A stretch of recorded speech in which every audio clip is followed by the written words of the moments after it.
Donc, quand vous m'avez demandé de présenter cette conférence en français, ben, je vais l'introduire en langue française. Je, j'inter- je, je suis Monsieur le Doyen, chers collègues et chers étudiants, les jeunes. J'interviens devant vous, bien sûr, pour répondre à une invitation aimable et je suis toujours prêt à collaborer avec les universités marocaines, essentiellement. J'interviens en tant que chercheur, en tant qu'universitaire. Je travaille depuis à peu près moins de 10 ans sur les problèmes de la globalisation et de la mondialisation. Et c'est dans ce cadre-là que j'ai publié, juste après la crise de 2008, un livre en arabe, نحن والأزمة الاقتصادية والمالية العالمية. Puis après, en 2018, j'ai publié ce livre نحن والصين, la Chine et nous. Et avant le Covid, j'ai publié aussi le dernier livre, c'est نحن والعولمة بالعربية وبالفرنسية, nous, la mondialisation et nous.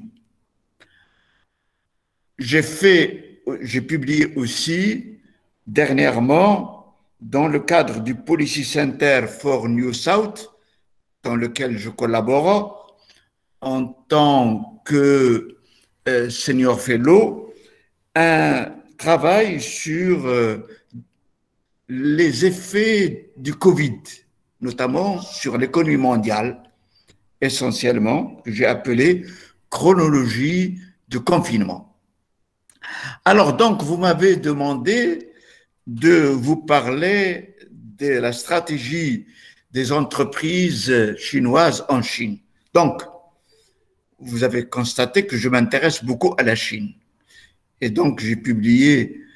Et en fait, mon intérêt pour la globalisation ou la mondialisation est lié aussi au fait que cette mondialisation est en train de changer de nature avec la montée d'une puissance nouvelle, avec un continent, l'Asie, et dans ce continent, la Chine. Donc, en fait, je me propose de vous parler de la Chine et la Méditerranée. Les entreprises chinoises, c'est un instrument de travail sur le plan économique de la Chine en Méditerranée. Mais si vous permettez, je vais commencer par l'actualité. Il y a à peine 3 jours, il y a eu un sommet, le sommet de l'OTAN, qui s'est réuni à Bruxelles, avec la présence pour la première fois du nouveau président américain, le président Biden. Et la conclusion principale de ce sommet, c'est que les chefs d'État membres de l'OTAN ont considéré la Russie comme menace et la Chine comme un défi systémique. Cela veut dire que la Chine aujourd'hui préoccupe. Elle préoccupe sur le plan stratégique. Il considère d'ailleurs qu'elle coopère, notamment en Méditerranée, de temps en temps, au moins d'une fois, au niveau des exercices militaires, elle collabore avec la Russie. Mais surtout, elle préoccupe sur le plan du fait de sa montée économique. Aujourd'hui, elle est considérée comme la deuxième puissance dans le monde et elle a l'ambition de devenir peut-être la première entre les années 30 et 40, donc dans 10 à 20 ans au maximum. Parmi les conclusions, malgré tout, de cette réunion de Bruxelles, c'est une conclusion essentielle. La plupart des chefs d'État ont dit qu'on n'est pas en guerre froide avec la Chine. Mais on doit être prudent. Elle est là, elle monte et on la considère comme un défi systémique. Un défi sur le plan économique, sur le plan technologique, sur le plan politique, sur le plan stratégique, sur le plan culturel. La Chine, en fait, gêne, mais en même temps fascine, parce que du fait de l'interdépendance entre les économies dans le monde, tout le monde a besoin de la Chine aujourd'hui. Certainement, elle aussi, elle a besoin du reste du monde. Et c'est pour cela que cet élément d'interdépendance est un élément essentiel. Essentiel.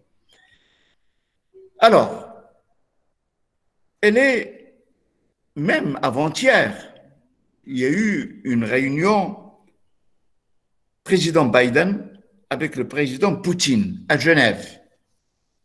Mais au fond, le centre de ces discussions, c'est la Chine. Parce que la Chine pose problème certainement aux États-Unis, mais en même temps, elle pose aussi certainement des problèmes à la Russie. La Russie qui, sur le plan démographique, connaît un déclin démographique, ce qui est dangereux pour son avenir. La Russie est très riche au niveau des matières premières, mais face aussi à la Chine, il est certain que les rapports Chine-Russie, qui sont aujourd'hui plutôt bons plutôt, eh bien, ces rapports peuvent évoluer. Et c'est pour cela que la Chine était un élément présent dans ce grand sommet de Genève entre Biden et Poutine.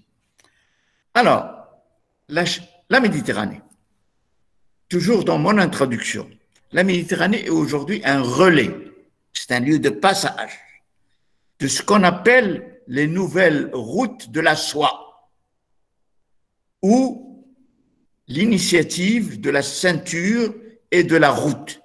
C'est le terme officiel chinois. Ces routes de la soie, je vais tout à l'heure parler de l'histoire, doivent amener essentiellement à créer un lien entre la Chine et l'Europe par la route, par le chemin de fer, mais par la voie maritime.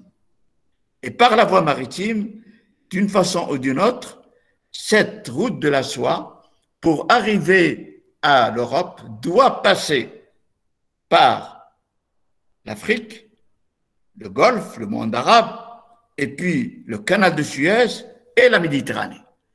Et la Méditerranée, il ne faut pas l'oublier, la Méditerranée est une mer. C'est une mer africaine et c'est une mer européenne. Et c'est pour cela que je vais traiter ce sujet à travers 4 parties. En premier lieu, je vais relever, mais très rapidement, comment la Chine est devenue aujourd'hui une grande puissance. Pourquoi nous parlons de la Chine? Parce que c'est une grande puissance dans le monde. En deuxième lieu, c'est une puissance dont les bases et les fondements sont liés à son histoire et à sa culture. C'est une culture ancienne, très ancienne. Et de ce fait, c'est une culture qui a eu un contact avant Jésus-Christ avec la Méditerranée. Et c'est pour cela que l'approche historique est importante pour comprendre ce qui se passe aujourd'hui. Et en troisième lieu, voyons cette Méditerranée dans le cadre de la stratégie et de la Chine et de ses entreprises dans le cadre de ce qu'on appelle l'initiative de la ceinture et la route ou les nouvelles routes de la soie. Enfin, quatrième lieu, c'est une conclusion en fait, les perspectives. La Chine, la Méditerranée aujourd'hui et sa position face aux perspectives de la mondialisation. La mondialisation aujourd'hui, de plus en plus, évolue vers une bipolarisation entre deux grands. Mais ma thèse, c'est qu'il faut tout faire pour qu'il y ait une relance de la Méditerranée, pour créer un nouveau pôle et amener la mondialisation à une multipolarisation plus équilibrée et plus égalitaire. Alors, commençons par le premier point. La Chine, une grande puissance. C'est une grande puissance et par conséquent, comme toute grande puissance, elle a des centres d'intérêt. Aujourd'hui, si vous avez suivi les informations d'aujourd'hui, elle a envoyé 3 cosmonautes aujourd'hui, ce matin, autour pour s'installer autour de la Terre et notamment dans la station qu'elle est en train de construire à côté de la station internationale dans laquelle on retrouve les Américains, les Européens et les Russes. Donc, c'est une puissance technologique, économique, stratégique et culturelle. Quand on dit culturelle, qu'est-ce que ça veut dire? Ça veut dire qu'elle a l'ambition d'exporter son modèle, sa culture, essentiellement, comme les États-Unis, comme l'Occident. C'est une puissance mondiale complète. En quoi elle est complète? C'est une puissance liée à une grande histoire, ce qui n'est pas le cas des États-Unis. Les États-Unis n'ont pas une grande histoire. La grande histoire américaine est européenne. C'est une puissance économique. Et là, elle diffère de la Russie. La Russie est une puissance stratégique, mais pas économique. La Russie produit surtout des matières premières et du pétrole. C'est pas. La Russie a un PIB qui est la moitié du PIB français, essentiellement, aujourd'hui. C'est une puissance aussi stratégique et politique, ce qui n'est pas le cas de l'Europe. L'Europe n'est pas encore unifiée politiquement et sur le plan stratégique et militaire. Donc, c'est une puissance complète. Et ce qui est nouveau, c'est que depuis 1979, avec l'arrivée à la tête de la Chine de Deng Xiaoping, la Chine s'est ouverte sur la réforme, sur le marché, sur l'économie du marché, sur l'économie mondiale, mais en même temps, elle a gardé une centralité politique. Et elle a créé ainsi un nouveau type de système politico-économique, un système qui est lié sur le plan économique aux normes de l'économie du marché et sur le plan politique à la centralisation. C'est une puissance multidimensionnelle, comme j'ai dit, économique, stratégique et politique. Et c'est pour quand on dit multidimensionnelle, ça veut dire qu'elle s'intéresse à toutes les régions du monde. Mais bien sûr, elle va s'intéresser avant tout à sa proximité, c'est-à-dire à la mer de Chine, à l'Asie. On commence toujours par sa proximité. Et puis après, on commence à s'intéresser un peu partout. Et ce partout, il y a aujourd'hui la Méditerranée. Donc, nous sommes aujourd'hui à un moment et notamment après la crise du Covid, à un monde qui est bipolaire, États-Unis, Chine. Mais déjà, vous le savez, qu'après la Deuxième Guerre mondiale a enfanté un autre système bipolaire. Mais à ce moment-là, autour des États-Unis d'une part, avec l'Europe, et l'URSS d'autre part. Avec la destruction de l'URSS en 1990, eh bien, on est entré pendant 20 ans à un monde monopolaire avec une hyper suprématie des États-Unis. Mais à partir de 1980, parallèlement à ce cheminement historique, la Chine a commencé à se réveiller et puis elle a commencé à accumuler des succès sur le plan économique et elle est passée en 40 ans d'une situation d'une économie en développement à une situation d'une économie en émergence à une superpuissance. Et ce qui s'est passé depuis le début du siècle, le monde a connu trois chocs ou trois crises.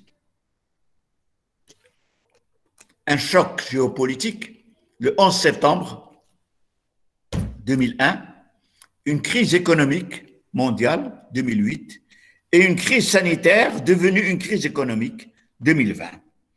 C'est la succession de ces événements a renforcé la Chine. Et c'est après la crise de 2008, les États-Unis ont été obligés de pousser à la création du G20, qui a commencé à se substituer au G7. Et en même temps, la Chine a poussé à la création du groupe des BRICS avec les grands pays émergents. Alors, 2013, 2012, 2013, un nouveau leader au niveau de la Chine, Xi Jinping, arrive au pouvoir à la tête du Parti communiste et de la République, et il prend deux initiatives. La première initiative est interne, faire évoluer le modèle de développement chinois, qui était fondé essentiellement sur l'exportation des produits industriels produits par une main-d'œuvre pas chère. Et de plus en plus, ce modèle est en train de changer pour se fonder sur une nouvelle base. C'est quoi ces nouvelles bases? C'est d'une part les salaires qui augmentent, donc un marché interne qui s'élargit. C'est les nouvelles technologies les plus évoluées. C'est l'économie verte. Les Chinois appellent ça l'économie duale, circulaire. Le dual circulaire, le marché local et le marché international. Ça, c'est le nouveau modèle, c'est la première initiative. La deuxième initiative, c'est l'initiative appelée la route, la ceinture et la route. C'est un instrument de route pour dialoguer avec la nouvelle mondialisation. Des routes terrestres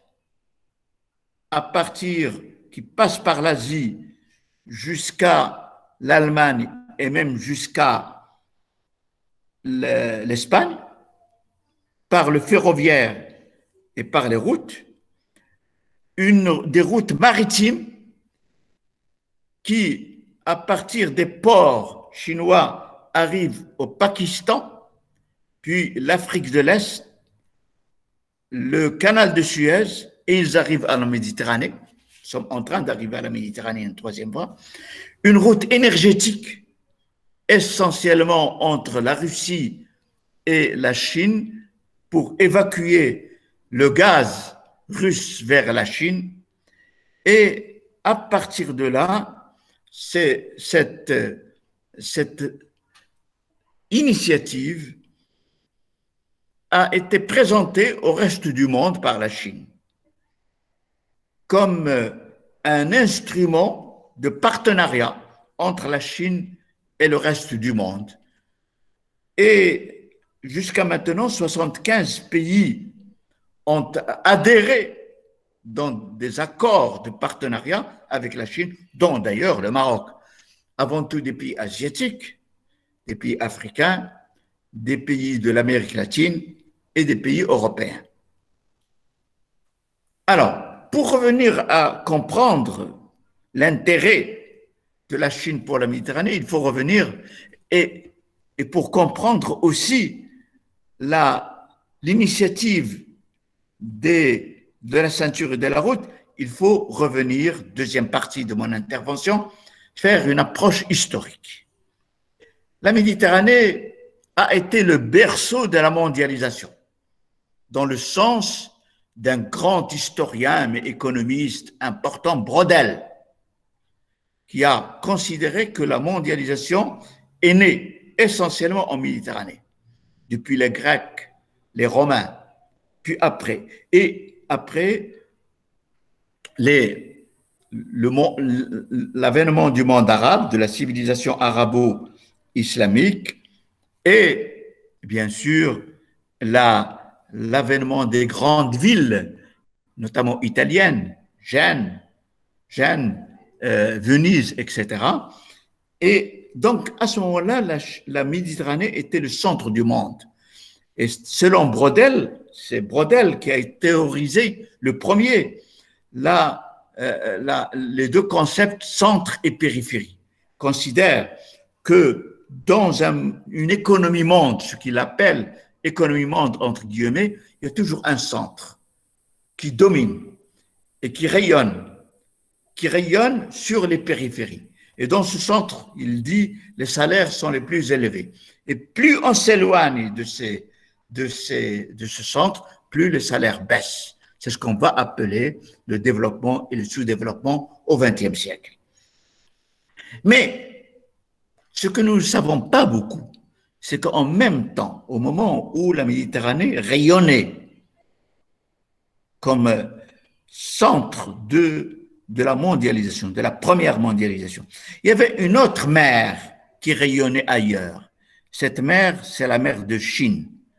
Et c'est à partir de la mer de Chine que les Chinois ont mis en place les routes de la soie, avant Jésus-Christ essentiellement, et qui devaient passer par l'espace arabe, l'espace perse, pour arriver à la Méditerranée.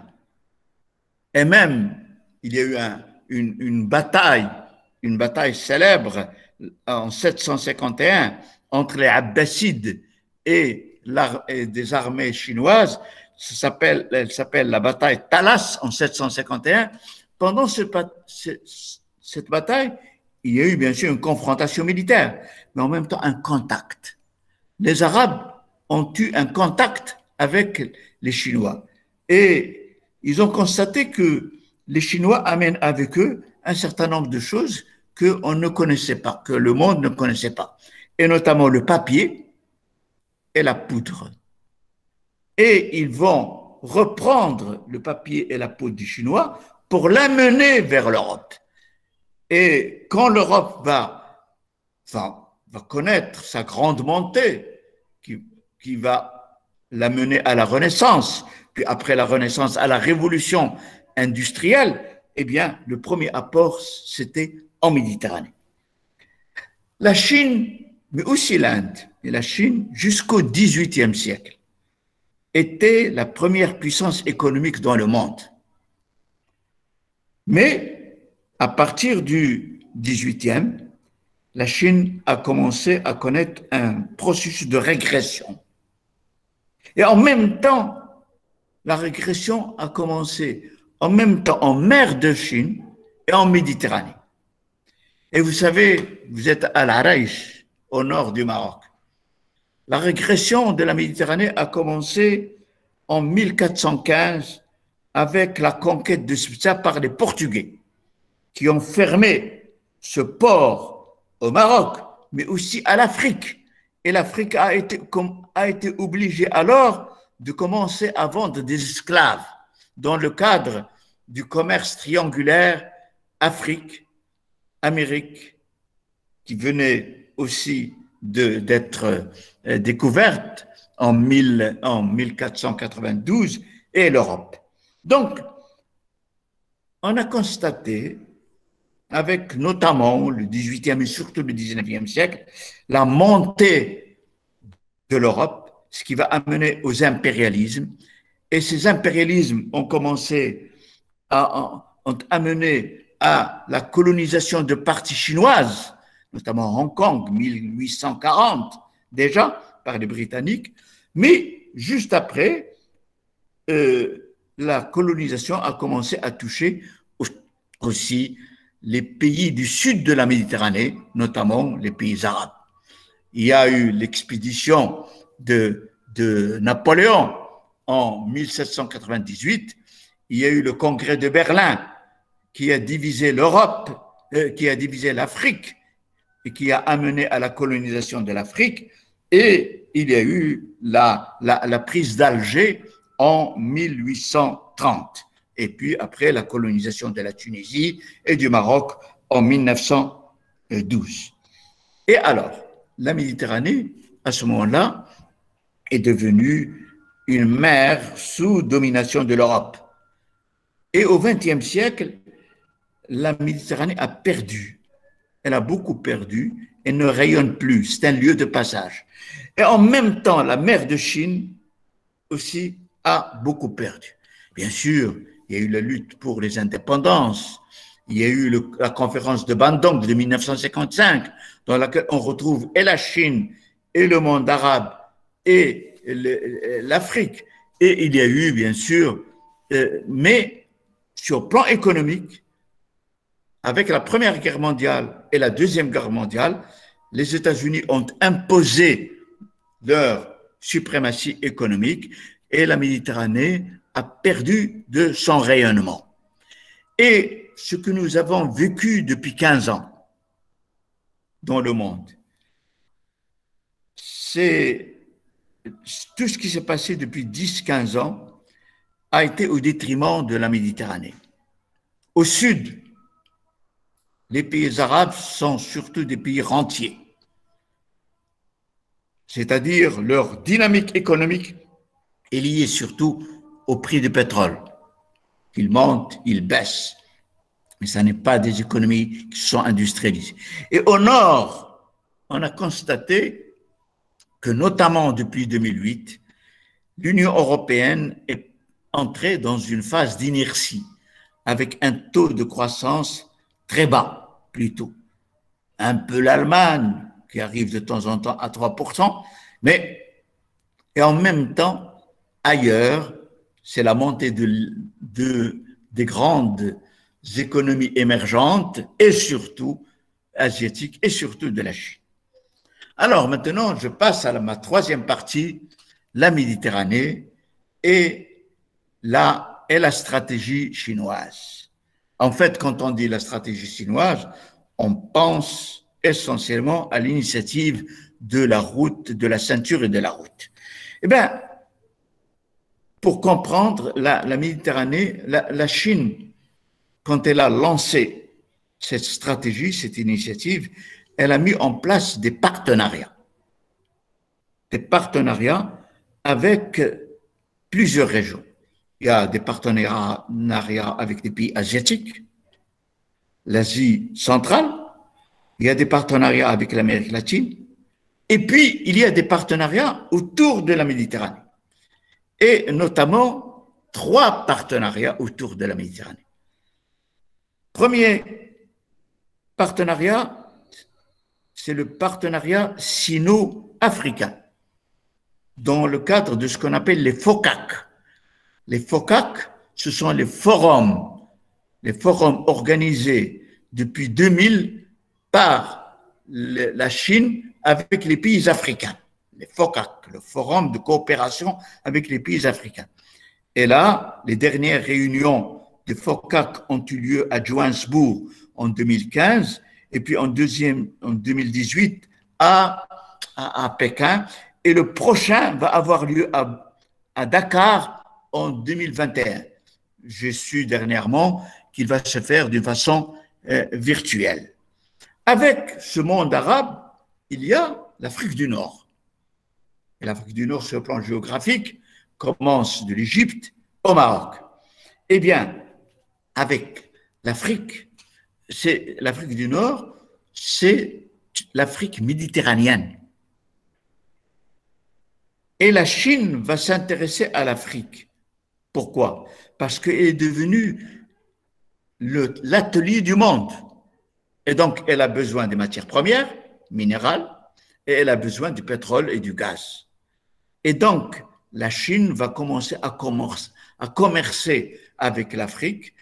Avec les pays africains, elle achète des pays africains les produits, essentiellement les hydrocarbures et les matières premières comme le fer, comme le cuivre, comme l'étain, etc. Et elle vend ces produits de consommation et ces produits intermédiaires et ces produits d'équipement. Alors, avec les pays méditerranéens arabes, nous allons constater qu'il y a, en fait, c'est des pays, donc l'Égypte, la Libye, la Tunisie, l'Algérie et le Maroc. On peut ajouter aussi la Mauritanie, quoique la Mauritanie est plutôt atlantique, totalement atlantique. Bien. Donc, l'Afrique du Nord méditerranéenne fait partie de la logique du partenariat sino-africain. Le deuxième partenariat, c'est le partenariat sino-arabe. Lui aussi, il est organisé autour de forums. Et ce forum a commencé à se réunir à partir de 2004. C'est des forums, et là, bien sûr, dans le monde arabe, l'essentiel, bien sûr, des pays arabes produisent et exportent des hydrocarbures. Or, à partir des pays du Golfe, mais aussi deux pays méditerranéens, la Libye et l'Algérie. Et là, les pays arabes et africains méditerranéens, on peut les classer autour de deux modèles. Un modèle du type Golfe, c'est le modèle de l'Algérie et de la Libye. Des pays rentiers qui produisent du pétrole, qui ont des excédents, notamment dans les phases de hausse du pétrole, et qui vendent à la Chine des hydrocarbures, surtout. Et avec leurs excédents, ils appellent des entreprises chinoises pour investir chez eux, construire les autoroutes, comme l'autoroute Est-Ouest en Algérie, construire aussi même des administrations, beaucoup d'habitats, et s'installer. C'est le modèle rentier. Donc, c'est des pays qui ont un peu d'argent, même beaucoup d'argent quelquefois, et qui vendent essentiellement des hydrocarbures, la matière première, et achètent les biens d'investissement et de consommation, et en même temps permettent à des entreprises chinoises de venir s'investir essentiellement dans les infrastructures. C'est le premier modèle. Le deuxième modèle, c'est le modèle maroco-égyptien, essentiellement, et un peu la Tunisie aussi. Je l'appelle maroco-égyptien. C'est un modèle de pays qui ne sont pas nécessairement grands producteurs de pétrole, quoique l'Égypte est devenue depuis 2 ou 3 ans un pays producteur de pétrole intéressant. Mais l'Égypte, c'est 100 millions d'habitants. Donc, elle va consommer avant tout ces hydrocarbures pour elle. Donc, ces modèles, ce sont des pays, prenons le cas marocain, le cas le cas égyptien, et un peu le tunisien, des pays qui sont intégrés dans le cadre de ce qu'on appelle le partenariat euro-méditerranéen. Plus de 60% de leur commerce se fait avec l'Europe.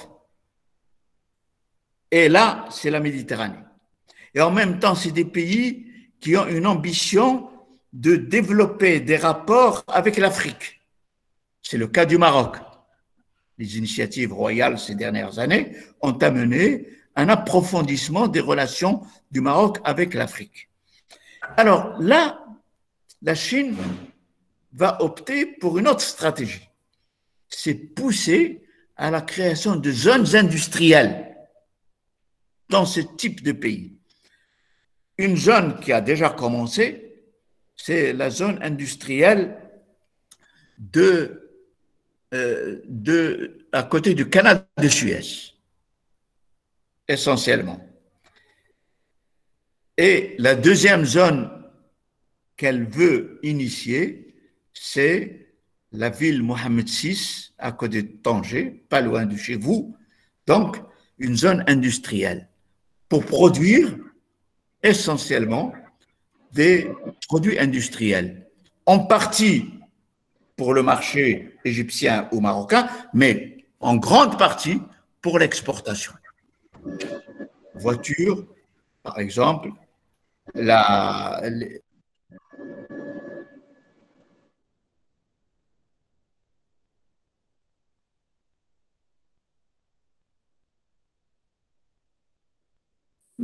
Pardon, pardon, professeur, professeur Ouelalo, je crois qu'il y a un petit problème de micro. Si vous pouvez réactiver votre micro, s'il vous plaît. Et on demande à l'assistance de couper vos micros, s'il vous plaît. Ça va maintenant? Ça va, oui, parfait. Merci beaucoup. Donc, ce modèle égyptien et marocain amène les Chinois à pousser à la création de zones industrielles. C'est une stratégie qu'elle développe déjà depuis une dizaine d'années en Éthiopie, essentiellement. En Éthiopie, parce que vous pensez, l'Éthiopie, c'est 112 millions d'habitants aujourd'hui. Donc, il y a un grand marché. L'Égypte, c'est 100 millions. Et le Maroc, nous sommes 36 millions, mais nous sommes très proches de l'Europe. Donc, et à partir de là, avec ces pays, tous les pays de l'Afrique du Nord, à partir de deux modèles, le modèle rentier et le modèle égypto-marocain, les entreprises chinoises interviennent, soit dans les infrastructures, notamment en Libye, maintenant en Égypte, notamment pour le chemin de fer, et en Algérie notamment, soit pour la gestion et même la construction de ports. C'est le cas de l'Égypte, Port Saïd, Alexandrie, avec la zone industrielle. Mais ils ont un intérêt pour collaborer avec Tangemed et ils sont intéressés beaucoup au port de Nador, essentiellement. Donc, en même temps, en Algérie, ils ont signé un accord important pour construire un port pas loin d'Alger qui s'appelle Ahmadi. La signature s'est faite il y a déjà 5 ans. Les choses n'ont pas avancé pour des considérations liées à la situation peut-être en Algérie.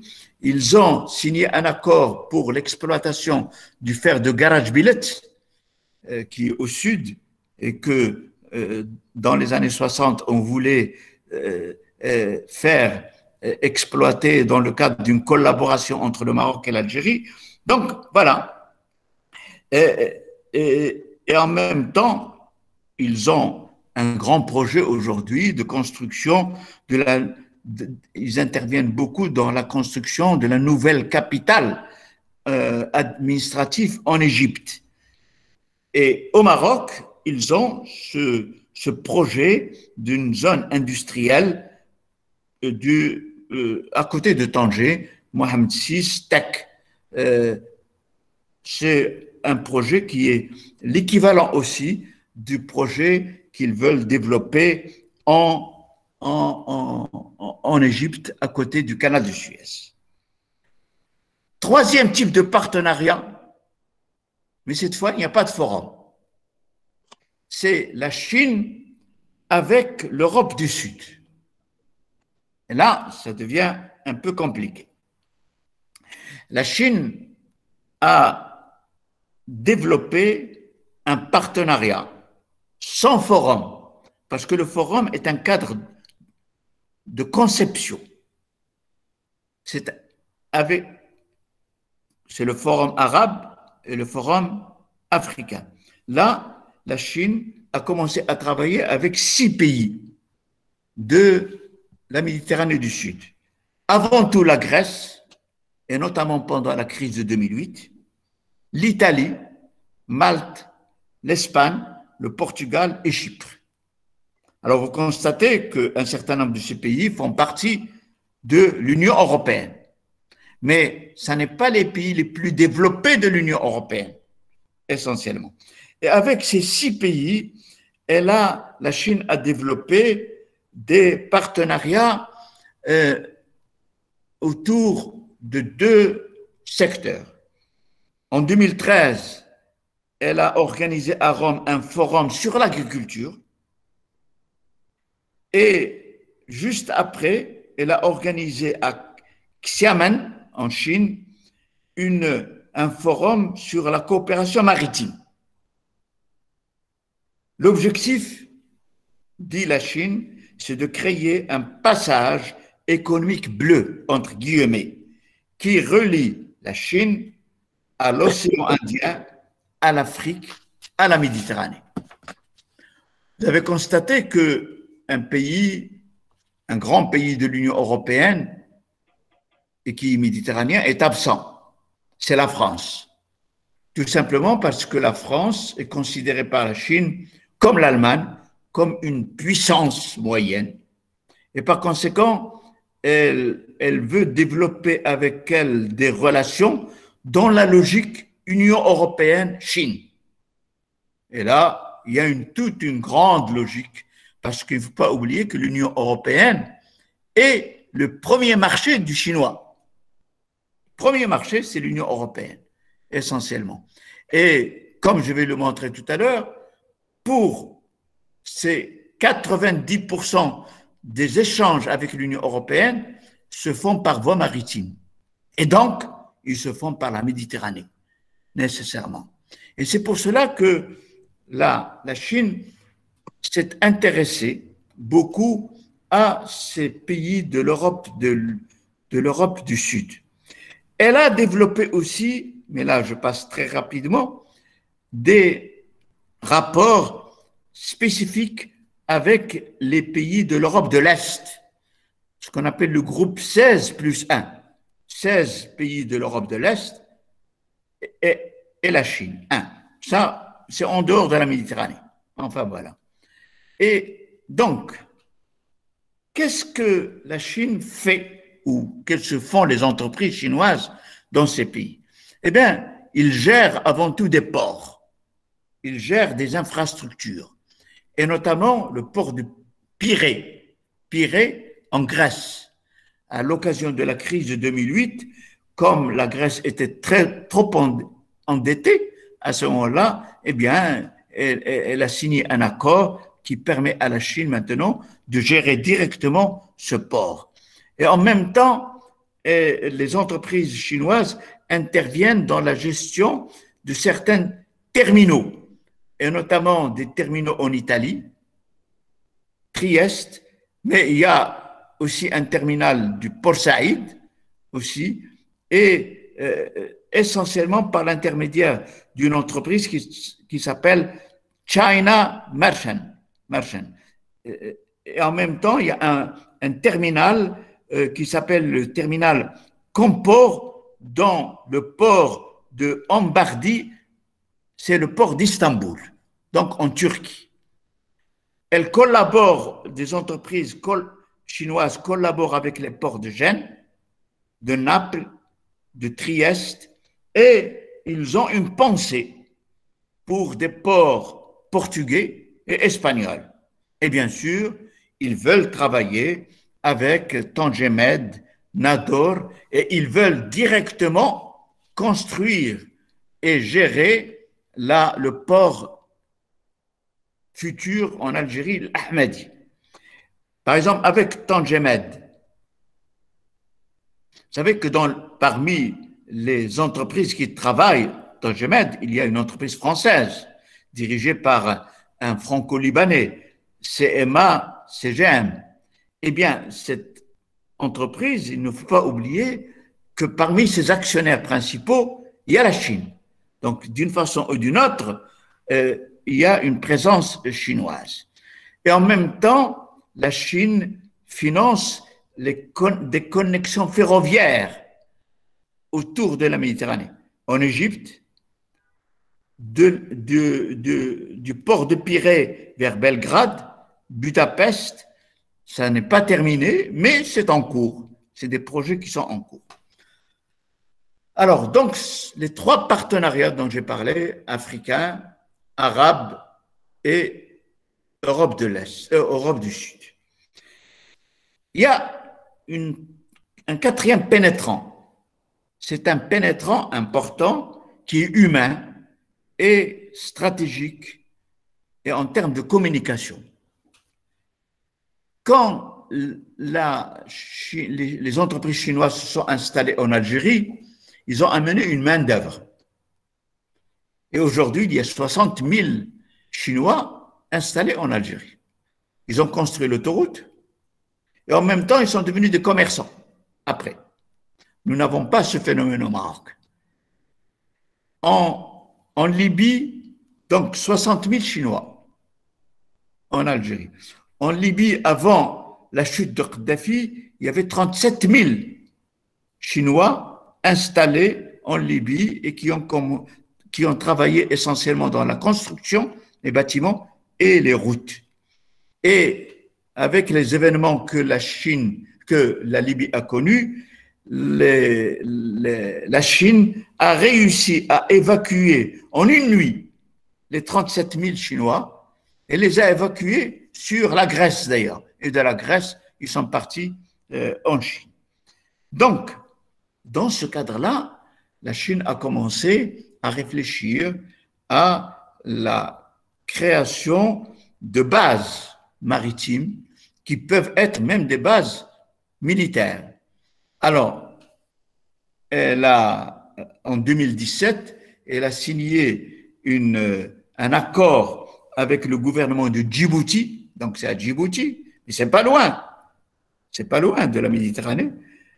Elle a installé une base maritime à côté de la base américaine et à côté de la base française. Donc, c'est la première base maritime militaire chinoise en dehors de la Chine. Bien sûr, certainement, la Chine qui s'intéresse à la Méditerranée, elle s'intéresse à la Méditerranée surtout, comme je vous ai dit tout à l'heure, parce que l'Union européenne, c'est son premier marché, essentiellement. Et donc, quand on a un intérêt économique, on commence à avoir un intérêt aussi stratégique. Et c'est dans ce cadre-là qu'elle a aussi développé avec la Russie. Elle a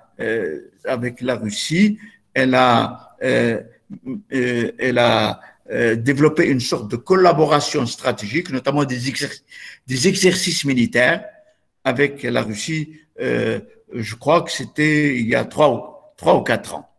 Bien.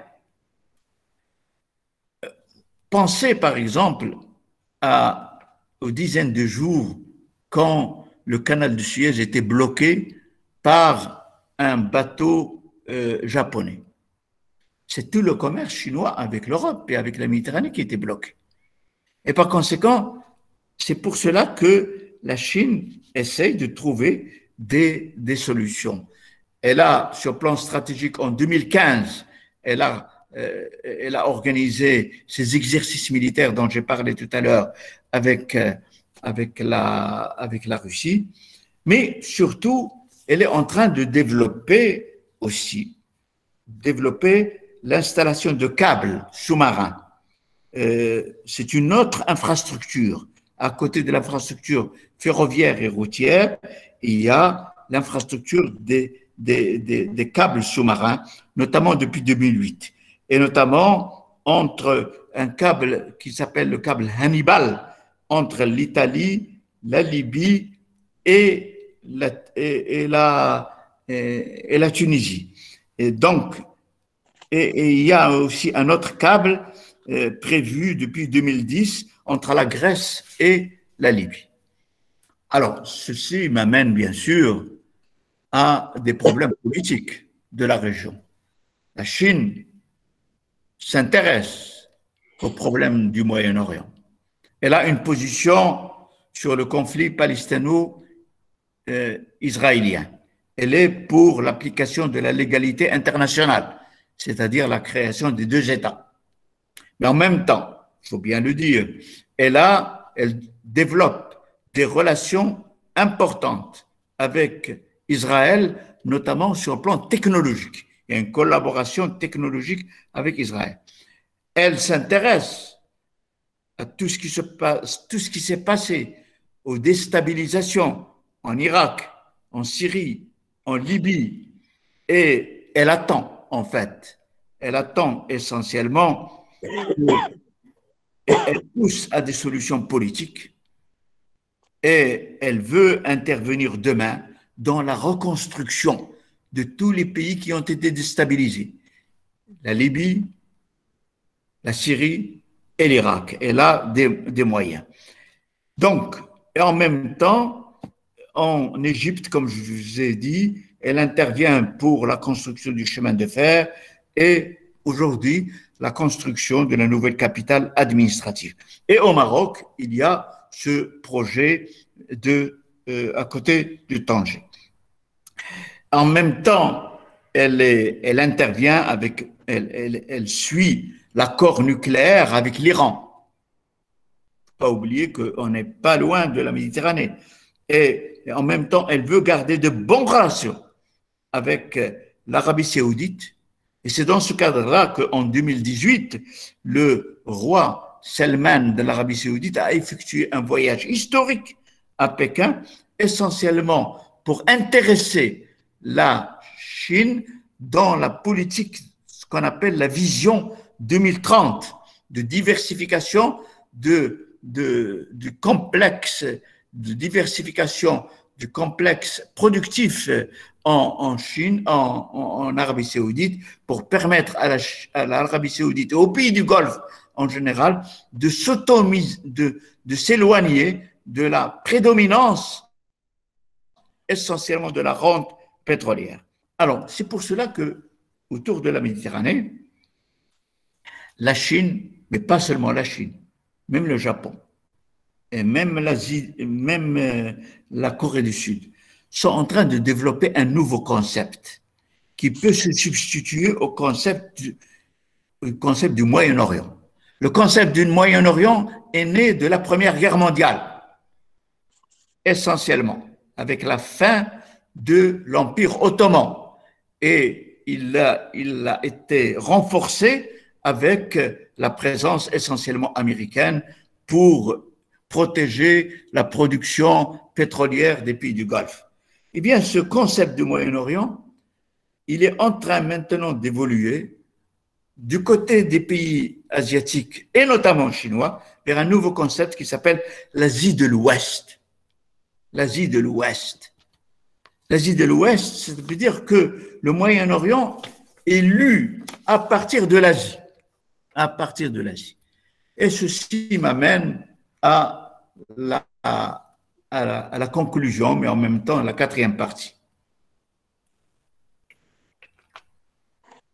la Méditerranée a été le cible au départ de l'Europe. Puis après, cible des États-Unis, une présence stratégique liée au pétrole. Et puis après, l'URSS. Et maintenant, la Russie. La présence stratégique et militaire de la Chine, elle est encore faible par rapport à la présence américaine, française et russe. Mais sur le plan économique, la Chine s'intéresse surtout à l'économie. La Chine considère que sa montée depuis 1979, c'est une montée économique qui lui a permis de devenir une puissance industrielle, l'atelier du monde. Donc c'est l'économie qui l'intéresse. La stratégie est nécessaire, mais seulement pour protéger l'économie, pour protéger le commerce, essentiellement. Et c'est dans ce cadre-là, il y a cette stratégie maritime, des ports et cette stratégie des infrastructures dont j'ai parlé. Mais le monde d'aujourd'hui, comme je vous ai dit, est un monde de plus en plus bipolaire. États-Unis, d'une part, Chine, d'autre part. Avec une compétition commerciale, technologique, stratégique et dernièrement sanitaire, même autour du vaccin. Le vaccin est un instrument aussi de compétition internationale. Eh bien, nous avons besoin d'un monde plus équilibré. Et ce monde plus équilibré, je l'imagine autour d'une verticale. Cette verticale, c'est l'Europe voisine, mais qui est européenne, mais qui est méditerranéenne. C'est l'Afrique, et entre les deux, la Méditerranée. C'est AME, Afrique, Méditerranée, européenne. C'est un projet du siècle, hein? C'est pas pour demain, c'est un projet du siècle. Mais il implique avant tout, d'une part, que l'Europe s'ouvre sur la Méditerranée et considère que la Méditerranée, ça n'est pas seulement une menace, ça n'est pas seulement du terrorisme, entre guillemets, ou seulement de l'immigration, mais c'est des marchés. Et par conséquent, développer avec nous, les Méditerranéens, un co-développement, une coproduction, dépasser la logique de ce qu'on appelle le partenariat euro-méditerranéen. Et puis, cela implique aussi des responsabilités des pays arabes de la Méditerranée et même du Moyen-Orient, avec un changement de gouvernance, avec une amélioration des efficiences et des efficacités. Et bien sûr, on doit tendre la main à l'Afrique. L'Afrique va s'imposer au monde. Je vais vous donner un chiffre qui peut-être fait peur, mais qui est là. À la fin du siècle, il y aura 40% de la population sera africaine. 40%. Et le nombre d'habitants dans un pays comme le Nigeria sera supérieur à celui de la Chine. Parce que la Chine vieillit, ça baisse, l'Afrique monte. Donc, avec cette démographie, c'est un défi, mais en même temps, c'est un atout. C'est des classes moyennes. Donc, c'est des possibilités économiques. Et là, la Chine a une stratégie. Cette stratégie, c'est la route de la soie. C'est la ceinture de la route qui passe par l'Afrique avant tout, qui arrive en Méditerranée. J'imagine qu'il faut que cette stratégie rencontre une autre stratégie, l'AME, dans laquelle nous devons trouver notre place, mais l'Europe aussi, qui vieillit sur le plan démographique, a besoin de nous, et à ce moment-là, on pourra créer un autre pôle. Il il y a le pôle américain, il y a le pôle chinois et asiatique, et il y a ce pôle. Et là, on revient un peu à l'histoire. La Méditerranée était au centre de la mondialisation. Avec la naissance de ce pôle, c'est une réhabilitation de la centralité de la Méditerranée. Et là, la compétition va continuer entre les États-Unis, la Chine, la Russie. La Russie intervient sur le plan stratégique, non pas économique. Mais la compétition implique aussi des coopérations. Quand Poutine a rencontré Biden avant-hier, ce n'est pas seulement pour se bagarrer, mais en même temps pour trouver les moyens de collaborer. La compétition et la coopération nécessaires. Le monde d'aujourd'hui et de demain, c'est un monde d'interdépendance. J'ai besoin de toi, tu as besoin de moi. Il faut que je fasse tout pour que je devienne très fort aussi, et fort pour avoir ma voix aussi à côté de la tienne. Donc, c'est ainsi que cette Méditerranée, je pense qu'elle est appelée à bouger. Bien sûr, il faut que le monde arabe bouge. Il faut que nous bougeons. L'Afrique, elle va bouger avant tout sur le plan démographique. Parce que avec 4 milliards d'habitants, il y aura au moins 1,5 milliard de couches moyennes, c'est-à-dire 3 fois plus que la population européenne. Déjà aujourd'hui, la couche moyenne chinoise est beaucoup plus grande que la couche moyenne européenne. Donc, il faut voir ce que je suis en train de dire. Je pense à nos petits-fils, à l'avenir. Mais je peux vous dire que la Chine se prépare et certainement les États-Unis font tout pour rester les premiers. La Chine est en train de les déstabiliser peut-être, mais ils vont essayer de rester les premiers, et notamment sur le plan démographique. Ils ne vieillissent pas. Les États-Unis sont un atout principal. C'est un pays qui ne vieillit pas, essentiellement. Mais là, la compétition est ouverte. Et c'est à nous d'être présents dans cette compétition. C'est ça. C'est ça. La Chine et la Méditerranée m'amènent à parler aussi de nous. Et c'est pour cela que tout ce que j'ai écrit dernièrement, c'est la Chine et nous, c'est la mondialisation et nous. Parce que le centre d'intérêt, pour moi, c'est nous. Et quand je dis nous, c'est avant tout les Marocains, c'est le monde méditerranéen, c'est le monde arabo-musulman, et c'est l'Afrique, et c'est l'Europe. L'Europe, elle nous a colonisés, mais elle est voisine. On a besoin d'elle. Et elle a beaucoup besoin de nous. Voilà. Merci.